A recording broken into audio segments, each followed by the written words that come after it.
Today for Devotions with Daniella, we are reading White Women Get Ready, How Healing Post-Traumatic Mistress Syndrome Leads to Anti-Racist Change by Amanda K. Gross. Reading this for my own daily practice of working on deconstructing the delusion of white supremacy and whiteness. And if you would like to follow along, you can get copies attached here. Vixen Mistress and Good Plantation Wife. Being the vixen mistress is a source of specious power, one that gets funneled into our white lady pipes with every romantic comedy we've ever inhaled. Scarlett O'Hara grew up no differently. In Gone with the Wind, there is an aura of faded love around Scarlett's affair with Rhett Butler. He is the alluring unknown, the titillating draw, the adventurous contrast to her first love's blonde hair, blue-eyed, and Confederacy approved, yet also untouchable, Ashley Wilkes. Butler's dark features indicate a sinister danger, one that Scarlett ultimately can't resist. Scarlett is bored to tears with the life she's inherited and dismissive of her privilege. She is aware of the confines of white womanhood within society, plantation society, and as she approaches adulthood, becomes desperate to loosen its grip. At the same time, the plantation infrastructure is beginning to crumble around her. The white supremacy that she depends on to uphold her womanhood is eroding. But as there is for the good plantation wife, for the vixen mistress, there's an illusion of liberatory power. The vixen mistress is just another bed in the house of these wicked webs. And just as Rhett up and leaves when Scarlett is most in need, so too will the wicked webs betray us. They are not made to support our best interests. They never were. Having spent most of my childhood identifying with Scarlett, I have now been considering how I've internalized meek Melanie's archetype as well. As Ashley's wife and mother to his children, she is depicted as the weaker, kinder, and more helpless of the Scarlett-Melanie pair. Melanie has clearly chosen the role of good plantation wife, both to her husband and to the Confederacy, and oozes purity, faithfulness, kindness, humility, and goodness out of her racist pores.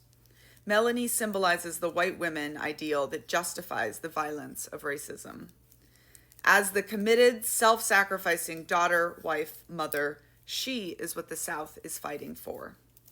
Scarlett is begrudgingly tied to Melanie, just as Melanie's goodness depends on its contrast to Scarlett's vixen ways.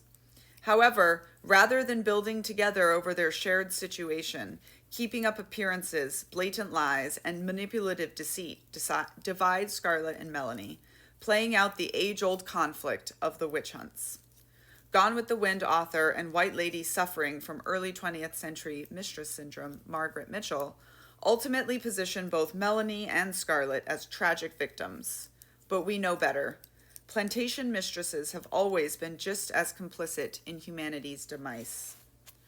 Professor Thavolia Glimpf has much to say about the complicity of plantation mistresses in humanity's demise. In the book Out of Bondage, Glimpf lays bare the mistress brutality by combing through their own words, WPA interviews with those who were formerly enslaved, and other historical evidence. In contrast to Gone with the Wind's sentimentalized portrayal of the plantation as a quaint home that centered power dynamics between Southern white men and women, Glimpf describes the plantation house as a workplace, and one in which mistresses commanded labor and deference.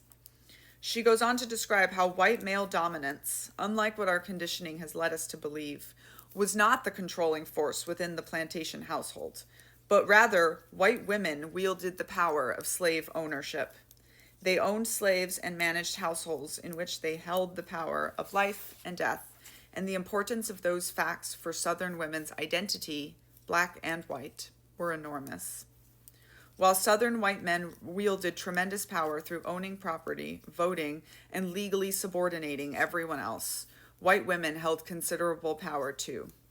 This power has often been overlooked by historians focusing on white women's patriarchal subjugation, as if that power dynamic existed in a bubble, removed from its race-based context. To paraphrase Glimpf, white women's power to uphold the racist order was reinforced by both state institutions and dominant culture in ways that were obvious to the humans they enslaved. even as white women's violence poked holes in the notion of their genteel nature. Plantation mistresses exercised violence against those they enslaved frequently and with intention. Their ability to do harm was amplified by their proximity to the humans they were bent on controlling. While plantation masters administered most violent punishment by proxy of overseers, plantation mistresses were the direct line of command in the house. This level of intimacy rendered Black women and children particularly vulnerable to daily psychological torture and physical abuse. Glimpf acknowledges the violent reach of plantation mistresses. Mistresses' violence against slave women in the plantation household ran along a continuum.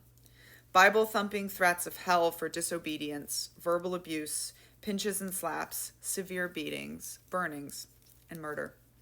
The weapons mistresses took up against slaves ran the gamut from brooms, tongs, irons, shovels, and their hands to whatever was most readily available, the cowhide whip, sat beside mistresses as they read to their children, knitted, or as they sat and rocked in their chairs.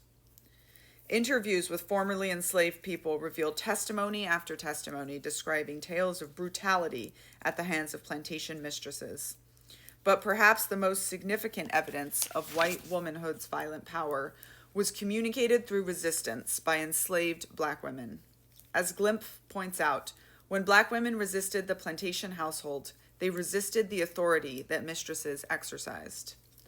The fact that domestic workers were often the first to flee slavery and many times chose field labor over domestic work after emancipation challenges the idea that field work was the main site of white violence.